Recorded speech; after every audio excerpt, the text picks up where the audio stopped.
침묵. 대부분의 사람들은 이 단어를 들으면 어색함, 나약함, 혹은 패배를 떠올립니다.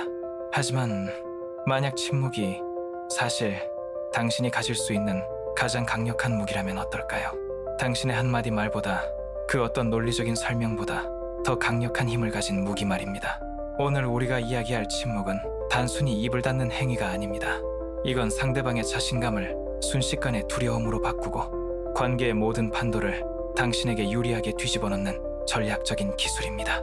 한번 이 기술을 이해하고 나면 당신은 다시는 대화나 논쟁, 그리고 연인 관계를 예전과 같은 방식으로 바라보지 못하게 될 겁니다. 대부분의 남자들은 자신의 가치를 증명하는 유일한 방법이 말이라고 생각합니다. 그래서 여자친구와 다툴 때 반박하고 설명하고 어떻게든 자신을 정당화하려고 애씁니다.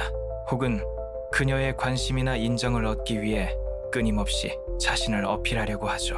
하지만 이게 바로 핵심적인 실수입니다. 당신이 필요 이상으로 말을 많이 하는 매 순간 당신은 자신의 힘을 상대방에게 넘겨주고 있는 것과 같습니다. 관계의 주도권을 스스로 포기하고 있는 셈이죠. 밤새 이어지는 끝없는 카톡 논쟁 후에, 혹은 감정적인 말다툼 끝에 왜 항상 당신만 완전히 지쳐버리고 허무함을 느끼는지 이제 아시겠나요? 당신은 힘을 보여주고 있다고 착각했지만 실제로는 나는 당신의 인정과 반응에 의존하고 있습니다 라는 나약함을 드러내고 있었던 겁니다. 침묵은 이 모든 시나리오를 극적으로 역전시킵니다. 당신이 감정적인 반응을 멈추고 하려던 말을 의도적으로 참는 순간 마법 같은 일이 벌어집니다. 갑자기 상대방은 자신의 생각과 감정의 소용돌이 속에 홀로 남겨집니다. 그녀는 스스로에게 질문을 던지기 시작하죠. 내가 너무 심했나? 혹시 그가 나에게 실망한 건가? 내가 그에 대한 영향력을 잃어버린 건 아닐까? 그녀가 당신을 통제하기 위해 사용했던 바로 그 자신감이 산산조각 나기 시작하는 겁니다. 이건 비겁한 심리 게임이 아닙니다. 이것은 자기 자신을 완벽하게 통제하는 기술입니다. 로마의 황제이자 위대한 스토아 철학자였던 마르쿠스 아우렐리우스는 말했습니다. 당신은 외부의 사건이 아니라 당신의 마음에 대해 힘을 가지고 있다. 이것을 깨달을 때 당신은 진정한 힘을 찾게 될 것이다.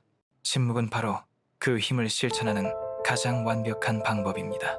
그녀를 쫓아다니는 대신 당신은 그녀가 다가올 수밖에 없는 공간을 만듭니다. 당신 자신을 변호하는 대신 존중심을 쌓아 올립니다. 그리고 그 고요한 공간 속에서 그녀의 마음은 불확실성으로 가득 차게 되고 바로 그 불확실성이 당신의 가장 강력한 무기가 됩니다. 오늘 당신은 훈련된 침묵이 스토아 철학의 지혜와 만났을 때 어떻게 당신이 가진 가장 파괴적인 도구가 되는지 배우게 될 겁니다. 이제 시작하겠습니다. 그렇다면 왜 똑똑하고 배려심 깊은 남자들조차 이토록 명백한 함정에 빠지는 걸까요? 왜 우리는 관계에서 문제가 생겼을 때 말을 더 많이 하는 것이 정답이라고 착각하게 되는 걸까요? 그 이유는 우리 대부분이 좋은 사람이 되어야 한다는 강박에 시달리기 때문입니다. 우리는 오해받는 것을 두려워하고 관계에 문제가 생겼을 때 그 원인이 나에게 있지 않다는 것을 증명하고 싶어 합니다. 그래서 우리는 설명하고 또 설명합니다. 내 의도는 그게 아니었다고, 나는 널 사랑하기 때문에 그랬던 거라고 논리적으로 차근차근 이야기하면 그녀가 결국 이해해 줄 것이라고 굳게 믿죠. 하지만 바로 그 믿음이 당신을 패배자로 만드는 가장 큰 이유입니다. 이것은 본질적으로 인정받고 싶은 욕구입니다. 당신이 장문의 카톡을 보내며 당신의 행동을 하나하나 해명할 때 당신이 정말로 하고 있는 말은 이것입니다. 제발 내 말이 맞다고 해줘. 내가 나쁜 사람이 아니라고 인정해줘. 이 상황을 끝낼 수 있는 허락을 해줘. 당신은 문제를 해결하고 있는 게 아닙니다. 당신은 감정의 주도권을 상대방에게 구걸하고 있는 겁니다. 당신의 감정적인 평온함이 그녀의 이해와 용서에 달려있다는 사실을 스스로 폭로하는 셈이죠. 그리고 상대방은 의식적이든 무의식적이든 그 사실을 즉시 알아차립니다. 당신이 자신을 증명하려고 애쓸수록 그녀는 당신을 더 시험하고 싶어지게 됩니다. 새벽 3시, 여자친구와 카톡으로 다퉜던 경험을 떠올려보세요. 당신은 이성적으로 상황을 설명하는 장문의 메시지를 몇 번이고 고쳐 쓴 끝에 전송합니다. 이 일이 사라지고 한참 동안 답장이 없습니다. 당신은 초조해지죠. 그리고 마침내 도착한 답장은 당신의 모든 논리를 무시하는 지극히 감정적인 한두 문장입니다. 그럼 당신은 또다시 그녀의 감정을 달래고 당신의 논리를 설득시키기 위해 더 긴 메시지를 보냅니다. 이 과정이 반복되고 아침이 되면 당신은 완전히 감정적으로 소진되어 있습니다. 해결된 것은 아무것도 없는데도 말이죠. 바로 이 감정 소모가 당신이 힘을 잃었다는 가장 명백한 증거입니다. 당신은 그녀의 감정의 파도에 휩쓸려 밤새 허우적댔을 뿐 당신의 배를 원하는 방향으로 이끌지 못했습니다. 착한 남자들이 지는 이유는 그들이 착해서가 아니라 자신의 감정적 중심을 지키는 법을 배우지 못하고 말로 모든 것을 해결하려는 순진한 믿음을 버리지 못하기 때문입니다. 그렇다면 이 지긋지긋한 감정의 롤러코스터에서 내리는 방법은 무엇일까요? 어떻게 하면 힘을 잃지 않으면서 관계의 주도권을 되찾아올 수 있을까요? 답은 싸워서 이기는 것이 아니라 싸움의 판 자체를 바꾸는 것에 있습니다. 그리고 그 판을 바꾸는 가장 강력한 지렛대가 바로 침묵입니다. 침묵이 어떻게 작동하는지 그 심리적 메커니즘을 이해하면 당신은 더 이상 상대방의 감정적 공격에 속수무책으로 당하지 않게 될 겁니다. 연인과의 말다툼은 마치 줄다리기와 같습니다. 그녀가 감정적으로 당신을 비난하며 밧줄을 당기면 당신은 본능적으로 자신을 방어하기 위해 반대쪽에서 밧줄을 힘껏 당깁니다. 팽팽한 긴장감 속에서 서로 힘을 빼는 이 게임의 승자는 결국 더 지치거나 먼저 밧줄을 놓는 사람이 되죠. 하지만 당신이 갑자기 밧줄을 그냥 탁 놓아버린다고 상상해보세요. 어떤 일이 벌어질까요? 온 힘을 다해 밧줄을 당기던 그녀는 균형을 잃고 뒤로 나자빠지게 될 겁니다. 그녀의 힘이 강하면 강할수록 더 우스꽝스러운 모습으로 넘어지겠죠. 침묵이 바로 이와 같은 역할을 합니다. 당신이 반응을 멈추는 순간 그녀는 거대한 감정의 진공 상태에 놓이게 됩니다. 그녀의 날카로운 말들은 더 이상 당신이라는 관역에 꽂히지 않고 허공을 맴돌다 결국 자기 자신에게로 되돌아갑니다. 그녀는 당신과 싸우는 것이 아니라 자기 자신의 불안감과 의심과 싸우기 시작합니다. 그는 왜 아무렇지도 않지? 내 말이 이제 효과가 없나? 이 작은 균열이 바로 모든 변화의 시작점입니다. 여기서 아주 중요한 점이 있습니다. 이것은 상대를 괴롭히기 위한 비겁한 심리전이 절대 아닙니다. 오히려 이것은 스토아 철학의 핵심 원칙인 자기 통제를 관계에 적용하는 것입니다. 외부의 자극에 흔들리지 않는 내면의 중심을 세우는 숭고한 훈련 과정이죠. 당신의 목표는 그녀에게 상처를 주는 것이 아니라 당신 자신의 평정심을 지키는 것입니다. 그리고 역설적이게도 당신이 자신의 내면을 완벽하게 통제할 수 있을 때 외부 세계인 그녀와의 관계 역시 당신의 통제 아래 들어오게 됩니다. 당신은 더 이상 그녀의 감정에 휘둘리는 조연이 아니라 어떤 폭풍 속에서도 고요히 중심을 지키는 이야기의 주인공이 되는 것입니다. 혹시 이런 경험 없으신가요? 여자친구가 일부러 삐진 척을 하거나 당신의 계획을 슬쩍 비꼬거나 친구들과의 약속에 대해 미묘한 질투를 내비치며 당신의 반응을 떠보는 듯한 느낌 말입니다. 이건 그녀가 악의적이라서가 아닙니다. 많은 경우 이것은 관계의 통제권이 누구에게 있는지 확인하려는 무의식적인 감정적 테스트입니다. 그리고 대부분의 남자들은 이 테스트에 아주 정직하게 그리고 처참하게 실패합니다. 그녀가 던진 감정의 낚싯바늘을 덥석 물어버리는 거죠. 통제력은 반응에 기반하여 존재합니다. 아주 간단한 공식이죠. 그녀가 당신을 비꼬았을 때 당신이 발끈하면 그녀는 당신의 감정을 통제합니다. 그녀가 당신을 의심하는 듯한 질문을 던졌을 때 당신이 허둥지둥 자신을 변호하면 그녀는 당신의 입지를 통제합니다. 그녀가 일부러 당신을 화나게 했을 때 당신이 방어적으로 나오면 그녀는 대화 전체의 흐름을 통제하게 됩니다. 당신의 반응이 바로 그녀가 원하는 무기입니다. 그런데 당신이 그 무기를 줘버리는 겁니다. 제 친구 민준이의 이야기를 해보죠. 민준이는 3년 사귄 여자친구가 있었는데 그녀는 민준이가 친구들과 만나는 걸 은근히 통제하려는 경향이 있었습니다. 예전에 민준이라면 이랬을 겁니다. 그녀가 어제 친구들이랑은 재밌었어? 나는 오빠 보고 싶었는데 라고 시무룩하게 말하면 민준이는 즉시 방어 모드에 돌입했습니다. 아니야, 나도 너 보고 싶었어. 근데 이건 오래전부터 한 약속이라 어쩔 수 없었어. 미안해. 그는 변명하고 사과하고 그녀의 기분을 풀어주기 위해 애썼습니다. 결과는 어땠을까요? 그는 죄책감을 느끼고 그녀는 관계의 우위를 점하게 됐죠. 하지만 어느 날 민준이는 다른 방법을 시도했습니다. 똑같은 상황에서 그는 잠시 그녀의 눈을 부드럽게 바라보고 희미하게 미소를 지은 뒤 아무렇지 않게 말했습니다. 정말 재밌었어. 다들 잘 지내더라. 우리 오늘 저녁엔 뭐 먹을까? 맛있는 거 먹으러 가자. 그뿐이었습니다. 변명도 사과도 감정적인 해명도 없었죠. 그 순간 대화의 에너지가 완전히 뒤바뀌었습니다. 그녀의 전략이 무너진 겁니다. 그녀는 민준이의 죄책감을 연료로 삼아 대화를 이끌어가려 했지만 그 연료가 공급되지 않자 엔진이 꺼져버린 거죠. 그녀는 잠시 당황하더니 결국 파스타 먹을까? 하고 대답했습니다. 민준이는 논쟁에서 이긴 게 아닙니다. 그는 침묵을 통해 그 논쟁 자체를 없애버린 겁니다. 이것이 바로 침묵이 상대방의 통제력을 파괴하는 첫 번째 단계입니다. 당신의 예측 가능한 반응이라는 토대를 무너뜨려 그들이 서 있던 땅 자체를 사라지게 만드는 것입니다. 자, 그럼 이제부터 입을 꾹 닫고 묵비권을 행사하면 모든 문제가 해결되는 걸까요? 절대 그렇지 않습니다. 여기서 대부분의 남자들이 두 번째 실수를 저지릅니다. 침묵을 그저 말을 하지 않는 상태라고만 생각하는 것이죠. 하지만 진짜 고수들의 침묵은 텅 빈 공간이 아닙니다. 그 안은 강력한 존재감으로 가득 채워져 있습니다. 당신이 말을 멈추는 순간 당신의 몸이 대신 말을 하기 시작하는데 그 목소리가 당신의 말보다 100배는 더 큽니다. 생각해보세요.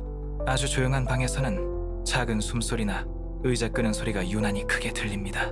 마찬가지로 언어적인 소음이 사라진 대화 속에서는 당신의 비언어적인 신호들이 스포트라이트를 받게 됩니다. 당신의 눈빛, 당신의 자세, 당신이 뿜어내는 차분한 에너지, 이 모든 것이 상대방에게 당신의 내면 상태를 남김없이 전달합니다. 가장 중요한 것은 바로 통제된 침묵과 불안한 침묵의 차이를 아는 것입니다. 불안한 침묵은 상대방의 시선을 피하고 손가락을 만지작거리거나 어쩔 줄 몰라 하는 모습으로 나타납니다. 이런 침묵은 나는 지금 이 상황이 불편해 죽겠어. 제발 누가 이 정적 좀 깨줘라고 소리치는 것과 같습니다. 이것은 나약함의 신호이며 상대방에게 당신이 흔들리고 있다는 확신만 심어줄 뿐입니다. 반면에 통제된 침묵은 다릅니다. 그것은 의도적인 선택입니다. 당신은 상대방의 눈을 피하지 않습니다. 그렇다고 상대를 제압하려는 듯이 공격적으로 쏘아보는 것도 아닙니다. 그저 차분하고 담담하게 마치 깊은 호수처럼 그녀의 감정적인 파도를 바라볼 뿐입니다. 당신의 어깨는 움츠러들지 않고 꼿꼿하게 펴져 있으며 당신의 호흡은 안정적입니다. 이 모든 것이 결합되어 하나의 강력한 메시지를 전달합니다. 나는 당신의 감정적 폭풍우에 휩쓸리지 않는다. 나는 이 자리에 굳건히 서 있다. 이것이 바로 말보다 강한 존재감의 힘입니다. 얼마 전 제 후배가 팀장에게 공개적으로 질책을 받는 상황이 있었습니다. 예전 같았으면 그는 당황해서 변명하거나 죄송하다는 말을 연발했을 겁니다. 하지만 그는 그 순간 아무 말도 하지 않았습니다. 대신 허리를 펴고 앉아 팀장의 눈을 조용히 응시하며 그의 말을 끝까지 들었습니다. 분노나 억울함이 아닌 흔들림 없는 평온함이 그의 얼굴에 담겨 있었죠. 놀라운 일이 벌어졌습니다. 처음에는 기세등등하던 팀장의 목소리가 점점 작아지더니 나중에는 오히려 자신이 너무 심했나 싶은 듯 헛기침을 하며 말을 마무리했습니다. 그 후배는 한마디 반박도 하지 않았지만 그 회의실의 모든 사람들은 그가 그 상황의 진정한 승자였다는 것을 느꼈습니다. 침묵은 수동적인 방어가 아닙니다. 그것은 당신의 내면의 힘을 시각적으로 증명하는 가장 능동적인 행위입니다. 자, 이제 당신은 상대방의 통제력을 무너뜨리고 말보다 강한 존재감을 내뿜기 시작했습니다. 하지만 침묵의 진정한 파괴력은 여기서부터 시작됩니다. 침묵은 단순히 상대방의 공격을 막아내는 방패가 아닙니다. 그것은 상대방의 마음속 가장 깊은 곳에 의심이라는 작은 씨앗을 심는 아주 정교한 공격 기술이기도 합니다. 그리고 한번 심어진 그 씨앗은 당신의 침묵을 자양분 삼아 무럭무럭 자라나 그녀의 자신감이라는 굳건한 성벽을 안에서부터 무너뜨리기 시작할 겁니다. 이게 가능한 이유는 아주 간단한 심리적 원리 때문입니다. 인간의 뇌는 본능적으로 빈 공간, 즉 불확실성을 병적으로 싫어합니다. 정보가 비어있는 부분을 견디지 못하고 어떻게든 그럴듯한 이야기로 채워 넣으려고 발버둥치죠. 당신이 당연히 했어야 할 반응, 즉 변명이나 화 혹은 사과를 하지 않고 침묵할 때 당신은 그녀의 머릿속에 거대한 정보의 공백을 만들어내는 겁니다. 그리고 그녀의 뇌는 그 공백을 채우기 위해 미친 듯이 일하기 시작합니다. 그녀의 상상력이 만들어내는 이야기는 과연 무엇일까요? 긍정적이고 희망찬 이야기일까요? 천만에요. 대부분의 경우 그 상상력은 그녀가 가진 최악의 불안감을 끄집어내 시나리오를 씁니다. 내가 너무 심했나? 그가 나에게 완전히 정이 떨어진 건 아닐까? 그가 이 관계 자체를 다시 생각하고 있는 건지도 몰라. 혹시 나 몰래 다른 사람이 생긴 건가? 당신이 직접적으로 비난했다면 그녀는 반박이라도 할 수 있겠지만 이 모든 생각은 그녀 스스로 만들어낸 것이기에 반박할 대상조차 없습니다. 그녀는 자기 자신의 상상력과 싸워야 하는 아주 외로운 처지에 놓이게 되는 거죠. 스토아 철학자 세네카는 말했습니다. 우리는 현실보다 상상 속에서 더 많이 고통받는다. 이보다 더 정확한 말이 있을까요? 당신의 침묵이 그녀에게 직접적인 고통을 주는 게 아닙니다. 당신의 침묵을 계기로 그녀의 상상력이 만들어낸 가능성들이 그녀를 고통스럽게 만드는 겁니다. 그리고 그 상상 속의 고통은 당신이 퍼붓는 그 어떤 비난의 말보다 훨씬 더 강력하고 감정적으로 불안정하며 오래 지속됩니다. 당신은 아무것도 할 필요가 없습니다. 그녀의 머릿속에서 벌어지는 작은 전쟁을 그저 조용히 지켜보기만 하면 됩니다. 당신의 침묵은 불씨일 뿐 그녀의 불안감은 그 불씨를 거대한 산불로 키워낼 겁니다. 침묵이 하는 일은 여기서 그치지 않습니다. 상대의 통제력을 무너뜨리고 그 마음속에 의심의 씨앗을 심는 것을 넘어 침묵은 아주 깨끗하고 거대한 거울이 됩니다. 당신이 반응하지 않고 고요히 그 자리에 서 있는 순간 상대방은 그 거울 앞에 강제로 서게 되고 그 안에는 당신이 아닌 자기 자신의 모습이 비치게 됩니다. 그리고 대부분의 사람들은 자신이 얼마나 못나고 미성숙하게 행동하고 있었는지 그제야 깨닫고는 소스라치게 놀라게 되죠. 이게 어떻게 가능한 걸까요?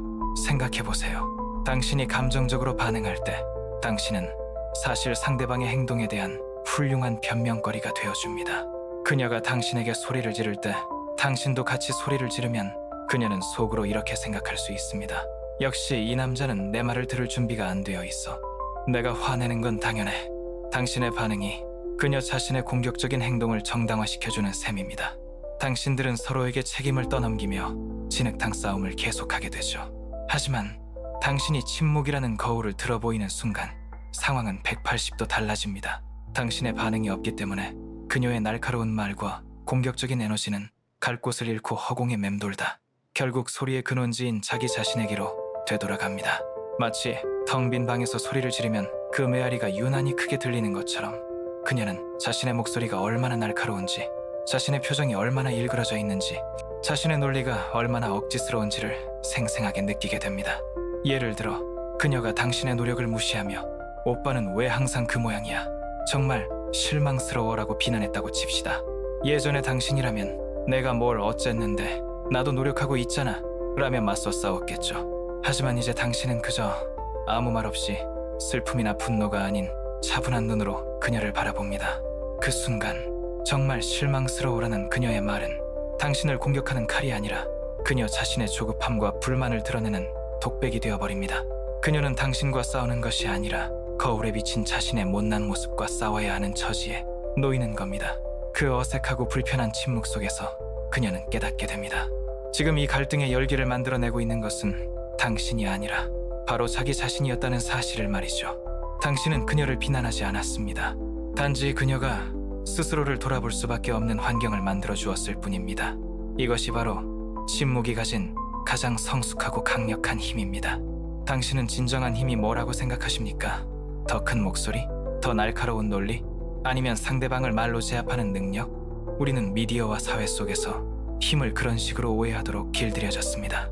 하지만 감정의 폭풍우가 몰아치는 가장 격렬한 순간에 당신이 보여줄 수 있는 가장 압도적인 힘의 증거는 바로 자기 통제입니다.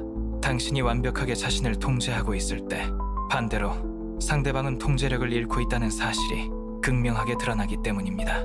그리고 바로 그 순간 그녀가 당신을 향해 가졌던 자신감은 존중심, 때로는 약간의 경외감 섞인 두려움으로 변하게 됩니다. 이것은 마치 거친 파도가 해안가의 거대한 바위를 때리는 것과 같습니다. 파도는 자신의 힘을 과시하며 맹렬하게 부딪히고 포효하지만 바위는 그저 묵묵히 자신의 자리를 지킬 뿐입니다. 결국 지쳐서 부서지고 힘을 잃는 것은 누구일까요? 바로 파도입니다. 바위는 조금도 흔들리지 않습니다. 관계에서 당신이 바로 그 바위가 되어야 합니다. 그녀의 감정적인 파도가 당신을 덮치려 할 때 당신이 함께 파도에 휩쓸려가는 것이 아니라 굳건히 당신의 중심을 지킬 때 그녀는 깨닫게 됩니다. 자신의 모든 감정적인 에너지가 당신에겐 아무런 소용이 없다는 것을. 마르쿠스 아우렐리우스는 스스로에게 이렇게 되뇌었습니다. 당신은 외부의 사건이 아니라 당신의 마음에 대해 힘을 가지고 있다. 이것을 깨달을 때 당신은 진정한 힘을 찾게 될 것이다. 이것이 바로 스토아 철학이 말하는 자기 통제의 핵심입니다. 당신은 그녀가 무슨 말을 할지, 어떻게 행동할지는 통제할 수 없습니다. 하지만 그 말과 행동에 당신이 어떻게 반응할지는 100% 당신의 통제하에 있습니다. 그리고 당신이 침묵과 평정심을 선택하는 순간 당신은 세상에서 가장 명확한 메시지를 보내는 겁니다. 나는 당신의 통제 아래에 있지 않다. 제 지인 현우의 경우가 그랬습니다.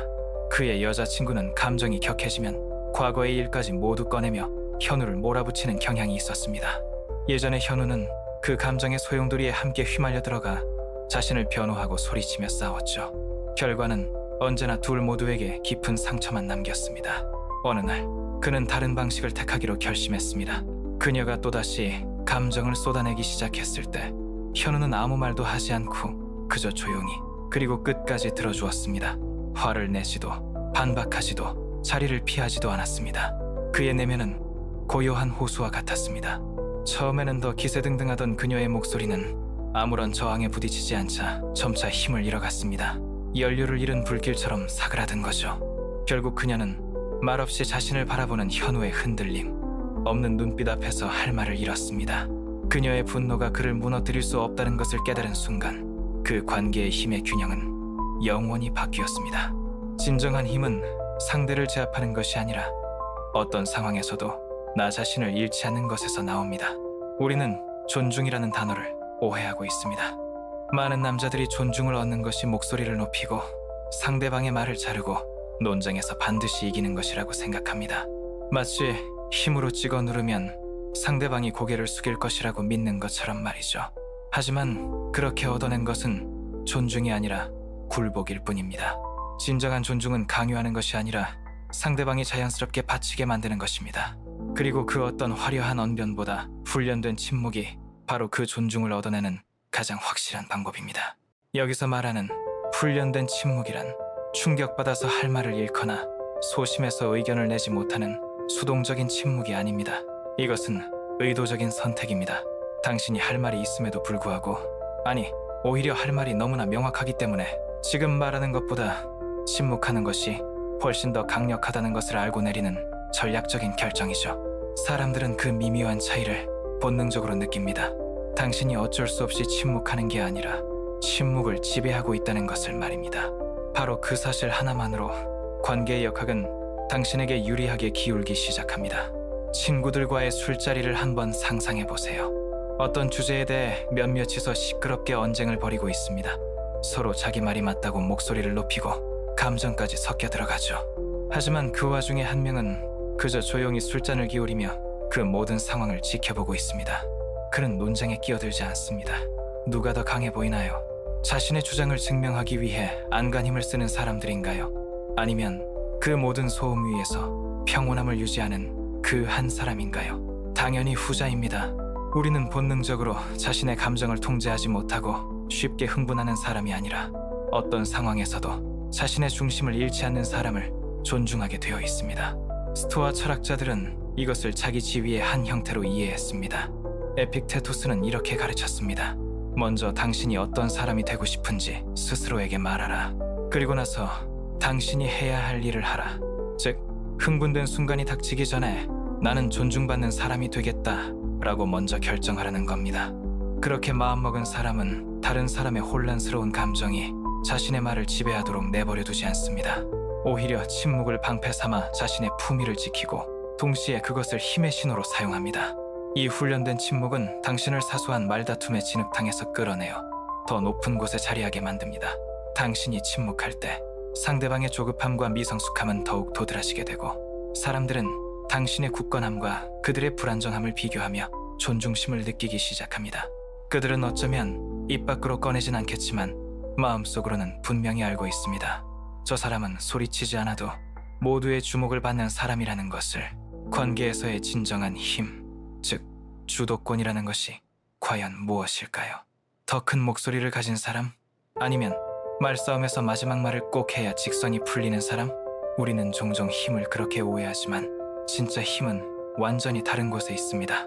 그것은 바로 관계의 리듬을 조종하고 대화의 템포를 설정하는 사람에게 있습니다. 그리고 다른 사람들이 당신의 템포에 맞추게 만드는 사람, 그 사람이 바로 진짜 권력자입니다. 이 템포를 당신에게 유리하게 바꾸는 가장 빠르고 확실한 방법은 바로 반응의 연쇄 고리를 당신 스스로 끊어버리는 것입니다. 생각해보세요. 당신이 상대방의 모든 말, 모든 비난, 모든 감정적 테스트에 일일이 반응할 때 당신은 철저하게 그들의 규칙에 따라 그들의 게임을 해주고 있는 겁니다. 그녀가 쿡 찌르면 당신은 움찔하고 그녀가 밧줄을 당기면 당신은 질질 끌려갑니다. 문제의 본질은 당신이 반응하는 동안에는 그녀가 대화의 템포를 설정하고 있다는 것입니다. 그리고 그녀가 템포를 통제하는 한 그녀가 그 게임의 결과를 통제하게 됩니다. 하지만 당신이 그 반응을 멈추는 바로 그 순간 아주 극적인 일이 벌어집니다. 템포는 더 이상 그녀의 것이 아니게 됩니다. 이제 그건 당신의 것이 됩니다. 제 고객이었던 재훈 씨의 사례를 들어보죠. 그의 여자친구는 재훈 씨가 새로 산 물건에 대해 날카롭게 비꼬는 습관이 있었습니다. 예전에 재훈 씨라면 그 게임에 기꺼이 참여했습니다. 이게 왜 돈 낭비야? 다 알아보고 산 거야? 라며 자신을 방어하거나 반격했죠. 그 패턴은 너무나 예측 가능했습니다. 그녀가 찌르고 재훈 씨가 반응하고 주도권은 항상 그녀에게 있었습니다. 그러던 어느 날 재훈 씨는 그 고리를 끊기로 결심했습니다. 그녀가 새로 산 스피커를 보며 어휴, 또 이런데 돈 썼어? 라며 한심하다는 듯이 말했을 때 재훈 씨는 낚싯바늘을 물지 않았습니다. 그는 잠시 아무 말 없이 그녀를 바라보며 희미하게 미소를 지었습니다. 그리고는 스피커와는 전혀 상관없는 말을 꺼냈죠. 아, 그거 보니까 생각났는데 우리 주말에 보려던 그 영화 예고편 떴더라. 진짜 재밌겠던데? 단지 그 선택 하나가 그 순간의 모든 에너지를 바꿔놓았습니다. 여자친구는 칼을 휘둘렀는데 눈앞에 상대가 사라져버린 듯한 당혹감을 느꼈습니다. 그녀는 더 이상 대화의 리듬을 통제할 수 없었습니다. 왜냐하면 재훈 씨가 그녀의 음악에 맞춰 춤추기를 거부했기 때문이죠. 이것은 단순한 일화가 아니라 심리학 그 자체입니다. 사람들은 예측 가능한 패턴에 의존합니다. 당신을 화나게 만드는 버튼이 무엇인지 안다면 그들은 계속해서 그 버튼을 누를 겁니다. 하지만 그 버튼이 더 이상 작동하지 않을 때 게임은 무너집니다.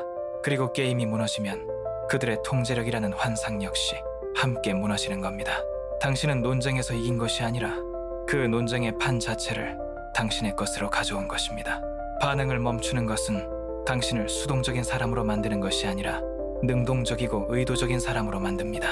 당신은 더 이상 순간의 감정에 휘둘리는 꼭두각시가 아니라 언제 참여하고 언제 물러설지를 스스로 결정하는 지휘자가 되는 것입니다. 그리고 그 선택권이야말로 진정한 힘이 머무는 곳입니다. 우리는 소음에 중독된 세상에 살고 있습니다. 끊임없이 울리는 알림, 쉴 틈 없이 이어지는 대화, 그리고 모든 침묵의 순간을 어떻게든 채워야 한다는 강박관념. 모두가 더 시끄럽고 더 빠르고 더 공격적으로 자신을 증명하기 위해 소리치고 있죠. 하지만 바로 그 소음 속에서 의도적으로 공간을 만들어내는 남자, 말로 정적을 채우기 위해 서두르지 않는 남자는 순식간에 그 모든 군중 위로 솟아오르게 됩니다. 침묵이 만들어내는 이 공간은 엄청난 힘을 가집니다. 왜냐하면 그것이 관계의 동력 자체를 바꾸기 때문입니다. 당신이 즉시 대답하지 않을 때 상대방은 어쩔 수 없이 속도를 늦추고 당신에게 주의를 기울이게 됩니다. 당신의 리듬에 자신의 템포를 맞추게 되는 거죠. 그녀는 당신의 반응을 기다리며 스스로를 돌아보기 시작하고 자신이 뱉었던 말을 더 신중하게 곱씹게 됩니다. 이 모든 일은 당신이 말을 더 많이 해서가 아니라 역설적이게도 말을 더 적게 했기 때문에 일어납니다. 하지만 이 공간이 주는 가장 큰 선물은 상대방이 아니라 바로 당신 자신을 위한 것입니다. 다른 사람이 만들어낸 감정의 폭풍우 속으로 함께 끌려 들어가는 대신 당신은 고요한 태풍의 눈에 머무를 수 있게 됩니다. 그 잠시의 멈춤은 당신에게 상황을 객관적으로 평가하고 반사적으로 반응하는 대신 의도적으로 다음 수를 선택할 시간을 줍니다.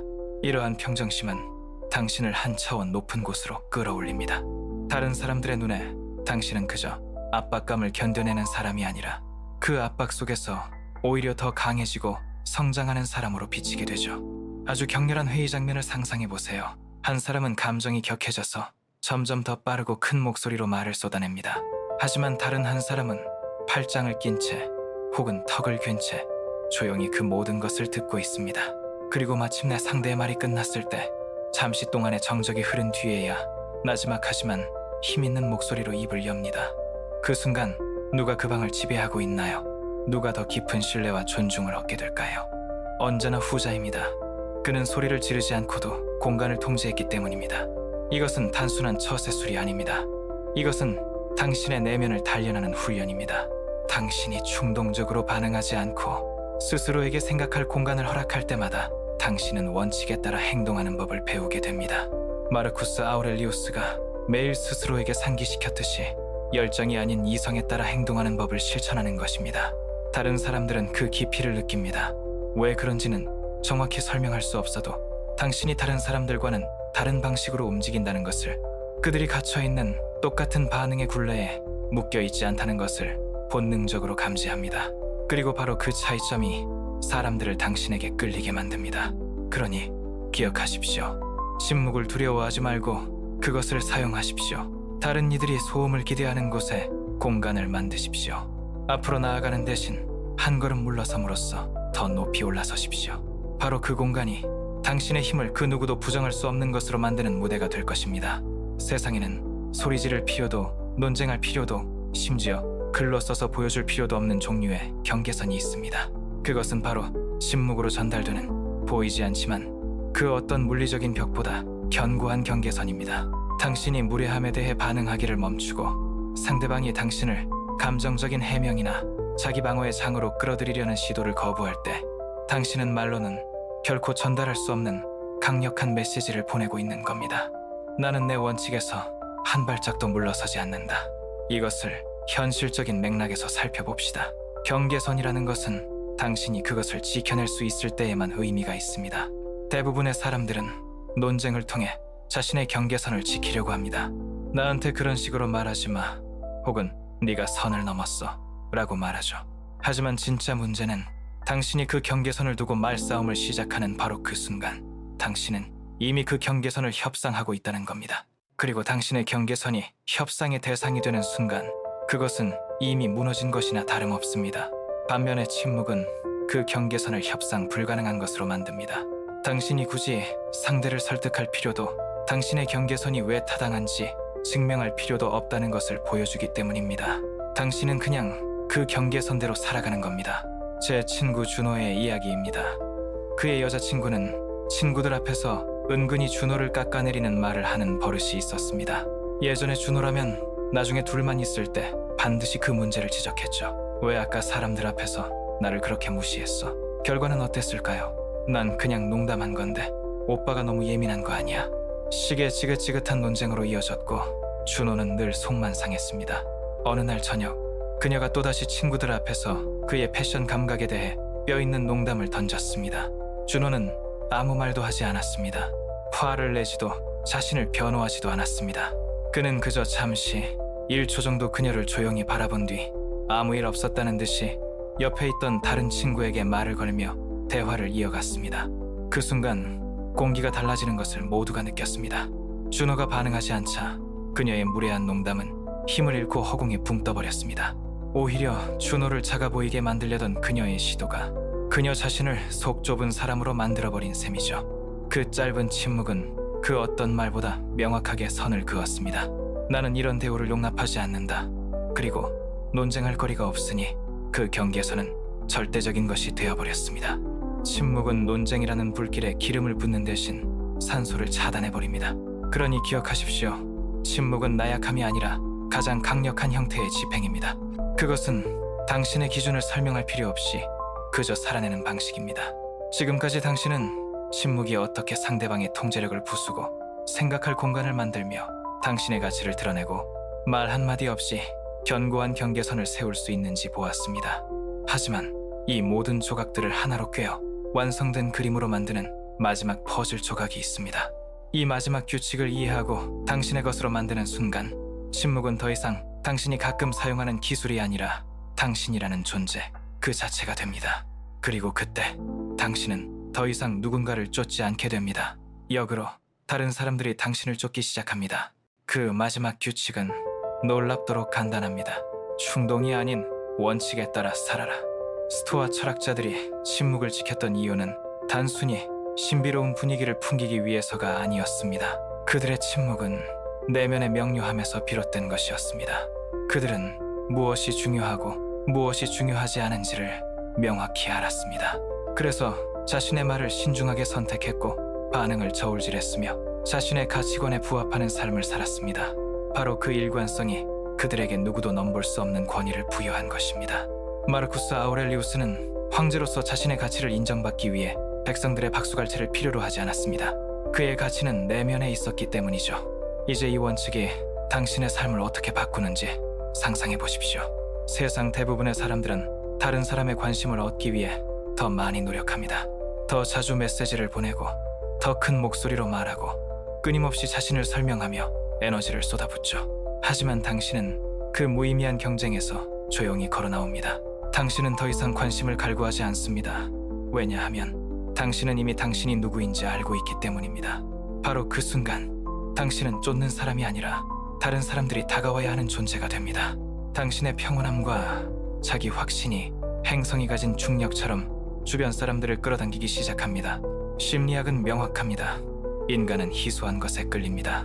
당신의 시간, 당신의 말, 당신의 감정적 에너지를 아무에게나 쉽게 내어주지 않을 때 사람들은 그것들을 더 가치 있는 것으로 여기기 시작합니다. 당신의 침묵은 그 자체로 하나의 신호가 됩니다. 내가 내어주는 것은 귀하다. 그러니 신중히 다루어라. 이것은 상대를 조종하려는 계산된 행동이 아닙니다. 이것은 자기 자신을 존중하는 단단한 기반 위에서 자연스럽게 발현되는 현상입니다. 사람들은 그 힘을 느낍니다. 당신이 쉽게 흔들리지 않는 사람이라는 것을 감지하고 바로 그 굳건함에 저항할 수 없는 매력을 느끼게 됩니다. 그들은 당신의 인정을 얻기 위해, 당신의 시간을 얻기 위해 노력하기 시작합니다. 즉, 그들이 당신을 쫓게 되는 것입니다. 이것이 바로 관계의 역학이 영원히 뒤바뀌는 지점입니다. 오늘 우리는 침묵이 단순한 소리의 부재가 아니라 스토아 철학의 지혜와 만났을 때 얼마나 강력한 힘을 발휘하는지를 함께 보았습니다. 침묵은 상대방의 통제력을 무너뜨리고 당신의 가치를 드러내며 보이지 않는 경계선을 세우고 마침내 다른 사람들이 당신을 쫓게 만드는 궁극의 기술입니다. 하지만 이 모든 것을 관통하는 가장 중요한 핵심은 이것이 결코 상대를 조종하기 위한 비겁한 심리 게임이 아니라는 사실입니다. 이것은 바로 외부의 혼란 속에서도 당신 자신의 중심을 지키고 스스로의 가치를 온전히 되찾는 자기 자신과의 약속입니다. 당신은 더 이상 그녀의 인정이나 반응에 당신의 행복을 저당 잡힐 필요가 없습니다. 당신은 더 이상 무의미한 말싸움에 소중한 감정 에너지를 낭비할 필요가 없습니다. 당신의 평온함이야말로 당신이 가진 가장 큰 자산이며 침묵은 그 자산을 지키는 가장 견고한 성벽입니다. 이제 당신은 선택할 수 있습니다.